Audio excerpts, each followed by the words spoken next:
Oke, bersama kita udah ada Dokter Dito nih, dokternya yang ahli dari bidang kesehatan. Oke dok, gimana dok tanggapan dokter tentang situasi wabah saat ini dok?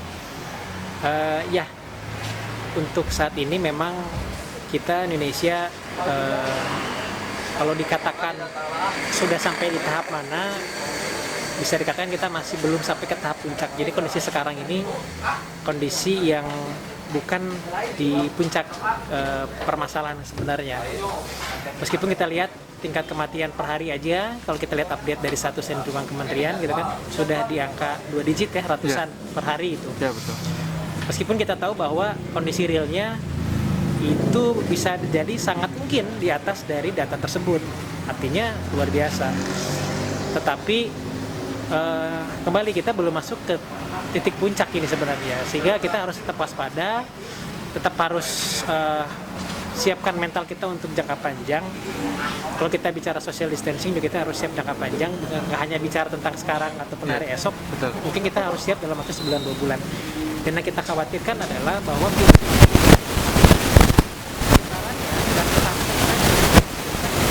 berhubungan dengan mobilitas sosial. Kita tahu pada Ramadan di sini kan mobilitas manusia Indonesia luar biasa. Banyak Gerakannya, betul. Ini yang kita khawatirkan, apakah ini menjadi puncak pertama atau mungkin puncak kedua. Kita tahu Cina pun yang dikatakan sudah lepas lockdown sudah sempat sampai 0 kejadian per hari. Sekarang kejadian positif sudah luar biasa. Membludak lagi dok? Betul, artinya memang kita harus siap jangka panjang ini. Nggak bisa bicara sebulan 2 bulan, kita bicara mungkin sampai 6 bulan. Beberapa para ahli menyampaikan situasi krisis kesehatan ini masih sampai 6 bulan ke depan lah, kurang lebih. Kalau penanganan kita nggak baik, kan begitu. Nah, gini dok, kan kemarin kita dengar ya, kalau Presiden juga bilang prediksinya akhir puncak dari wabah sekarang itu bulan Mei sekarang. Nah, gimana?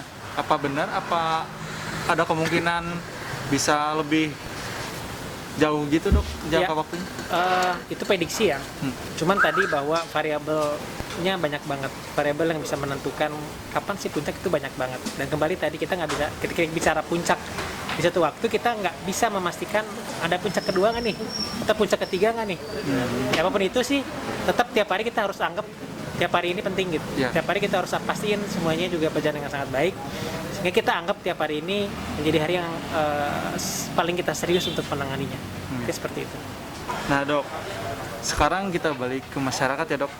Ya, gimana sih masyarakat biar tetap aman dalam kondisi sekarang gitu dok? Ya, tentunya ikuti anjuran ya dari dokter-dokter, juga anjuran dari pemerintah. Yang pertama, social distancing. Meskipun ini tidak mudah, karena krisis sekarang tidak hanya krisis kesehatan, kita pun krisis ekonomi, krisis sosial. Maka kebijakan social distancing bukan kebijakan sederhana. Tapi apapun itu, kalau dari sisi kesehatan yang terbaik adalah social distancing. Artinya bagaimana tiap orang bisa sekecil mungkin melakukan paparan kontak dengan orang lain di luar sana. Yang kedua, kalaupun di rumah ataupun terpaksa harus keluar, pastikan dengan physical distancing ya. Jadi kan kita social distancing, setidaknya physical distancing. Kalaupun harus bertemu dengan orang dan sebagainya, pastikan kita punya jarak aman. Jarak aman itu kan sekitar 1-2 meter. Ya, kita tahu bahwa virus itu terkena droplet bisa sampai di 1 meter. Tapi kalau dia dalam kasus tertentu bisa terbawa angin dan sebagainya, itu bisa lebih. Yang selanjutnya tentunya adalah PHBS ya, perilaku hidup bersih dan sehat. Dari cuci tangan juga harus yang benar. Lebih baik pakai sabun sebenarnya dibandingkan pakai hand sanitizer. Tapi kalau kita keluar dan menemukan air bersih ataupun sabun, hand sanitizer bisa menjadi solusi. Kemudian yang keempatnya, hidup sehat juga kita harus tahu bagaimana caranya, cara batuk yang benar, cara bersih yang benar. Ditahan pakai sikut betul. Itu tujuannya adalah tidak mengkontaminasi bagian tubuh kita yang sangat berpotensi bersentuhan orang lain. Yang selanjutnya tentu APD seperti yang kita pakai hari ini, yaitu adalah masker. Dan harus paham juga penggunaan masker yang benar, dan masker yang benar bahannya seperti apa, modelnya seperti apa. Kita lihat sekarang banyak masker-masker kekinian. Cuman yang bagus itu masker yang pertama dia harus bisa nutup, benar-benar nggak memperlihatkan ada celah nih di pinggir pipi. Betul, di pinggir pipi ataupun di bawah. Ini kan masker sampai bawah dagu. Kita lihat banyak masker yang yang asal bagus aja dia cuma sampai di atas dagu gitu kan, dia nggak nutupin full. Yang kedua jadi jenis bahannya. Jenis bahannya pun penting. Kalau kita ngambil standar, kalau buat masyarakat lebih baik pakai standarnya adalah masker kain karena saya tenaga medis dan mungkin saya juga ada potensi harus ketemu dengan pasien, maka saya pakai masker medis. Tapi kalau misalkan buat masyarakat umum lebih baik pakai masker kain. Kenapa? Karena memang kelangkaan masker medis saat ini. Meskipun kita lihat di informasi Pak Gubernur Jawa Barat sudah bisa membuat produksi sendiri Jawa Barat dari pengusahanya ya. Itu luar biasa. Cuman untuk mencegah kelangkaan masyarakat cukup bisa pakai masker kain, cuman bukan sembarangan. Jadi ada kain tertentu misalkan yang kita rekomendasikan kain katun 100%, tapi kalau bisa sedekat mungkin ya, artinya yang asli itu pun rekomendasi WHO. Kenapa? Karena serat-seratnya lebih sempit ya lebih padat dibandingkan jenis-jenis kain yang lain. Itu juga penting cara masker, bagaimana cara pencucian, bagaimana cara pakai di rumah, cara pakai di luar bagaimana, apa yang boleh tidak boleh itu pun harus dipelajari oleh masyarakat tentang pemakaian masker. Dan terakhir adalah bagaimana kita tetap menjaga imunitas tubuh, karena ini bicara tentang infeksi, bicara tentang imunitas host kita sendiri. Olahraga juga sangat penting, jangan ditinggal, jangan jadi kaum rebahan, stay at home, kaum rebahan nonton Netflix ya kan dari pagi sampai malam. Benar. Dan itu justru bisa jadi membuat imunitas itu nggak bagus gitu. Tetap olahraga. Yang terakhir jangan lupa untuk tetap berdoa, karena segalanya juga Allah yang menentukan. Mudah-mudahan kita dijaga oleh Allah dari penyakit ini. Ya. Oke. Tadi dokter terakhir membahas tentang olahraga ya dok? Iya. Ya. Saya mau nanya dok, olahraga apa yang cocok buat masyarakat untuk saat ini dok? Ya. Yang pertama sarannya sih olahraga yang memang bisa dilakukan di rumah. Ya, karena tadi kita tetap mengedepankan prinsip dan keluar. Tetap di rumah, olahraga pun di rumah. Pertama pastikan dulu sesuai.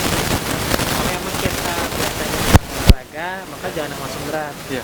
Kita harus tahu tahapan itu. Jadi kita mulai misalkan coba untuk kalau di rumah punya sepeda statis, mulai sepeda statis.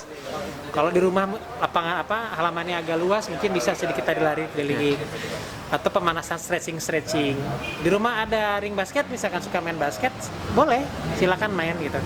Cuman pastikan sebenarnya olahraga ini tujuannya untuk menjaga fit aja. Karena kita tahu olahraga ada banyak fungsi kan. Betul. Ada fungsi sosial di situ, ada fungsi meningkatkan kapasitas otot misalkan, fitness. Ada fungsi juga untuk hiburan. Nah, fungsi yang saat ini yang penting adalah fungsi untuk menjaga imunitas saja atau menjaga fit.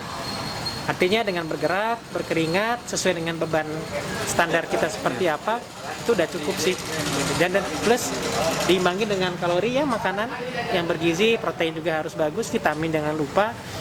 Nggak perlu dulu suplemen kalau memang kita mampu memenuhi kebutuhannya dari secara alami ya, dari makanan-makanan, buah-buahan banyak vitamin C. Kalau memang nggak bisa mencukupi baru kita pakai suplemen. Mungkin begitu. Buat bowlers nih, nah dengar ya, olahraga yang baik menurut kondisi kita yang belum pernah olahraga sekalipun harus ngikutin diri kita ya dok ya? Mulai aktivitas deh, mulai coba deh seringan mungkin. Oke dok. Nah berarti olahraga itu sangat berpengaruh ya dok ya? Nah gini dok, ada satu pertanyaan dok tentang wabah sekarang nih. Buat kita kan bowlers yang ada di rumah nih, mau pengen basket dok, tapi nggak ada lapang ya di rumahnya. Nah, kita misalkan ke lapang basket terbuka, lebih aman yang terbuka apa gimana dok? Ya, sebenarnya balik kita pahami dulu, kalau bicara tentang lebih baik yang mana untuk berisiko lebih kecil terhadap penyebaran COVID. Tentunya kita harus pahami dulu nih mekanisme penyebaran COVID seperti apa. Jadi tidak bicara tentang di luar di dalam sebenarnya, tapi kita pahami dulu. Maksud saya begini, penyebaran ini yang kita tahu bahwa dia melalui kontak. Meskipun sebagian orang meyakini bahwa dia tidak menyebar lewat udara secara seperti virus flu yang lain, tetapi dia punya potensi bisa terbawa, dropletnya terbawa angin dan sebagainya, atau di ruang tertutup kena AC dan sebagainya, itu mungkin terbawa. Sehingga kalau secara kasat mata mungkin lebih baik di luar ya, gitu. Kalau melihat dari Iya. faktor itu. Tuh. Tetapi sekarang bukan masalah luar dalam sebenarnya. Kalaupun di dalam tapi kita physical distancing nggak bagus, kita kan tahu main basket misalkan 3 on 3, itu kan kita bisa deket tuh, gitu. Atau beresnya kita nongkrong bareng, duduk bareng. Iya, duduk bareng. Itu yang berisikonya sebenarnya dari physical distancing yang dijaga lah. Nah mungkin ya di saat seperti ini memang apa ya, dilema ya. Kita pengen olahraga, pengen bareng bersosial gitu kan. Cuman kita tertahan untuk itu. Memang lebih baik kalau memungkinkan kita olahraga sendiri dulu nih. Kalau memungkinkan, Nah, itu jauh lebih baik. Itu lebih baik seperti itu. Oke. Nah dok, kita balik ke wabah sekarang dok ya. Nah, rencananya kan Sumedang mau PSBB ya dok Ya. ya. Gimana nih dok tanggapan dokter tentang itu? Ya, tentunya yang kita tahu juga bahwa PSBB itu banyak syarat. Ya, setidaknya yang saya tahu 2 deh, kaitan dengan kesehatan dan kaitan dengan ekonomi. Iya. Jadi nggak bicara tentang kesehatan saja. Memang PSBB itu adalah saat ini kita Bandung Raya ya, kita kena gara-gara kita Bandung Raya. Iya. Gara-gara kita tetangganya dari kota Bandung. Kita diarahkan Pak Gubernur untuk sama-sama PSBB. Dan dilihat juga sebenarnya faktor kesehatan. Kalau memang di situ rawan, zona merah, tentu PSBB menjadi hal yang sangat amat wajib. Tapi sebenarnya kalau kita lihat logikanya, PSBB itu tujuannya kan untuk mengamankan agar tidak ada peningkatan. Iya. Tuh. Justru lebih baik disimpan di awal. Mungkin bagus zona putih pakai SBB tujuannya biar nggak jadi merah. Karena Iya. kalau sudah merah juga ya transmisi lokal Iya. terjadi gitu akhirnya. Itu lebih berisiko. Jadi sekarang saya pikir sangat mendukung hal ini. Cuman tadi faktor kedua yang kita pertimbangkan adalah siap tidak pemerintah mengamankan dari sisi sosial ekonomi.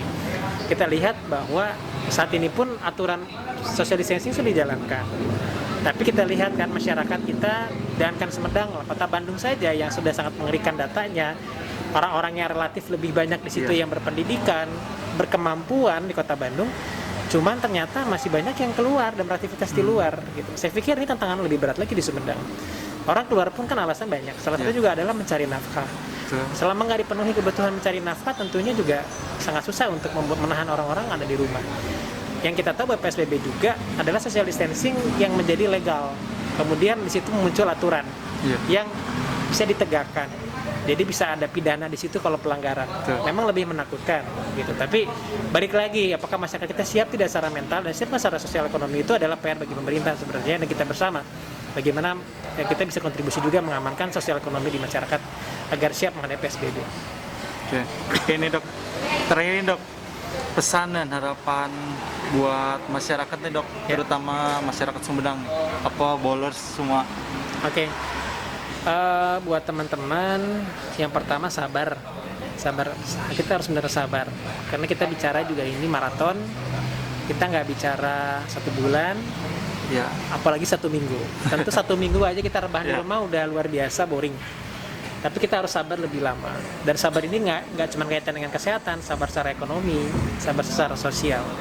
Artinya pertama, sekuat mungkin kita harus sabar. Tujuan kita semakin kita sabar, semakin cepat mudah-mudahan ujian ini bisa ditarik. Alias Amin, kita amin, berhasil menyelesaikan ini. Yang kedua adalah tetap kita harus memikirkan orang lain. Dalam artian di luar sana banyak orang yang butuh kita juga. Ya. Kalau kita berkemampuan, kita bisa bantu dengan apapun yang kita bisa bantu. Kita punya barang, kita bisa bantu dengan barang-barang kita yang berlebihan misalkan. Kita punya uang, kita bisa bantu dengan uang. Kita punya tenaga, kita bisa dengan tenaga. Kita punya pikiran, kita punya jaringan, gunakan itu. Setidaknya jadikan bahwa diamnya kita di rumah tetap produktif, tetap menghasilkan sebuah karya, tetap bisa bantu orang lain, dan terlibat secara aktif berkontribusi terhadap kebaikan bersama. Betul. Dan yang ketiga, yang terakhir adalah jangan lupa juga kita bentar lagi mau Ramadan, Ya. siapin itu juga. Mungkin ini cara menegur kita ataupun nyiapin kita untuk lebih serius. Mungkin tahun-tahun sebelumnya mau Ramadan kita fokusnya yang lain. Mungkin yang lain dengan alasan kenapa tidak menyiapkan Ramadan, mungkin alasannya udah nggak ada waktu, Ya, karena sibuk. nggak Sekarang kata lo Betul. dikasih ini semua, waktu lu ada gitu. Kesibukan yang lain dihilangkan. Jangan sampai kita bisa jadi kufur nikmat juga. Ya. Nauzubillahi min zalik. Udah dikasih kesempatan ini dan kita nggak bisa optimalkan.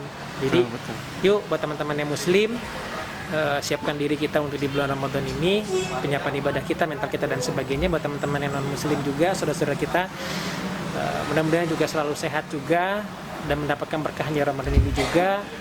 Kita bersatu, melawan COVID ini, dan ini momentum kita bentuk bareng-bareng menyatukan hati-hati kita dan kebersamaan, karena kita nggak mungkin, mustahil kita bisa nyelesain semua ini kalau kita nggak bersama. Tuh. Itu aja kan. Nah, itu Bolers. Itu closing. Terakhir, Dok. Terima kasih ya. Gimana nih? Siap. Fotosnya? Ini aja. Ini oke. Oke, Ya. siap. Terima kasih buat waktunya, Dok. Udah mau jadi narasumber kita nih.